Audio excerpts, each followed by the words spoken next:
Boraboye. So recently I've been talking to people who are puzzled by my stance on initiation and my stance on the use of beads and pots and titles. And they say, well, about how can you be a believer? How can you be a practitioner? How can you be a priest and at the same time tell people that initiation isn't the answer? And I want to, share my deepest and most sincere feelings about that, and what I really want for you to understand about my position. When I was younger, like most, young children, I was preoccupied with answering that question of what do you want to be when you grow up? Okay. And once I was able to answer that question of what I want to be when I grow up, it honestly didn't satisfy my needs as a human being. It didn't quench my thirst, really. But I went on and I decided that I wanted to go to college. So I applied to the college that I wanted to go to, and I wasn't really one of these people who was undecided out, there might be 5, 6, 7 different universities I want to attend. No, I knew there was just one. And I applied to just one university. And I got in. I was accepted. And once I got accepted, I was excited, but it did not fulfill my existence. It didn't give me the full gratification as a human being. So, of course, in college, the big obsession is, what's your major? And so I chose a major, and it was exciting to choose a major and be in, a particular school. I was in the school of, pick your school, whatever, the school of arts, the school of engineering, the school of communications, right? I was, in the school of my major. And it was great. I took great pride in it, and I did well as a student. But it did not fulfill me as a human being. The answer still was there, and it was clawing away at my, my soul. So it became a question of, okay, once I graduated, then I went to grad school, and I did well. And then I was like, well, let me get a job. Let me take my career. And so I took a career, and I did different kinds of jobs. I got promoted. I tried different industries. I was a consultant. I worked in the tech industry. I was an educator. But none of those things fulfilled me as a human being. I went on after all of those achievements as a person, as a man.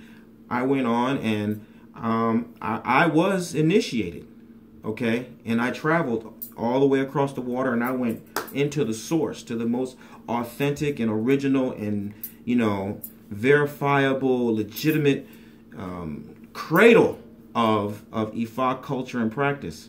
And it was beautiful, and I was very happy to do so. But it did not fulfill me as a person. It did not quench that thirst and satisfy within me the need to really fully belong and express myself in this particular way. And so I want you to know, and I want you to understand that achievement without a firm grasp of your true identity and your true purpose, that the achievements will certainly give you something. They will teach you something. They will give you a sense of gratification and completion, but they will not satisfy your need to fully belong and to be fully engaged and at peace with your destiny. The only way for you to experience that sense of meaning and purpose that you so desperately seek is to start within yourself and to claim and accept those irrefutable truths about what your natural gifts and talents are, what you brought into the world, and who you are truly destined to serve with your natural gifts and talents. Until you really accept that space within yourself where you can say that, I don't care if nobody knows. I don't care if nobody ever sees this. I don't care if they pay me or not. As long as I have the privilege and the honor of performing these duties, exercising these skills in service to these people, my life is complete. Until you find that, you can just keep piling on achievements after achievements after achievements. You can get beads, you can get titles, you can get pots, you can get all kinds of stuff, but it just will amount to stuff. It will not fill the void within you. The void is filled from the inside out. It's from your ability to make a meaningful contribution, to be able to show up naturally as who you are and do what you do naturally and have it fit like a key in a lock in the lives of other people. There's where you're going to know you belong. That's where you're going to see and experience the love and the wisdom and the truth of Olodumare as it permeates the consciousness of you and everyone who you serve. That's what we aspire to in the Orisha Lifestyle Academy. The membership and all of its activities, the certification process and all of the lessons, the educational tours, the international travel, all of these are experiences that are intended to awaken within you these internally driven values, these values that you brought with you from the unseen realm, these values that give you an orientation and a compass, a sense of direction that you can find your way from anywhere. You'll never be lost. You'll never be alone. You'll never be isolated as long as you are in tune, in alignment with those internal values. That is the essence of your true identity. That is the work of your personal priesthood. And it begins on the inside out. And so I want to invite you to start the journey. And if you're already on the journey, continue the journey.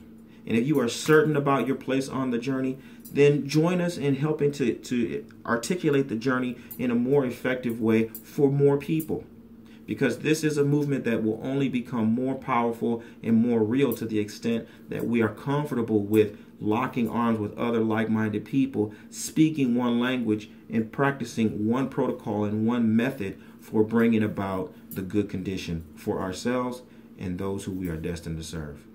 So I invite you to visit OrishaLifestyle.com, peruse all of the offerings, find out what we have to offer that can help you to live the medicine that will heal your life and heal the lives of those who you're destined to serve.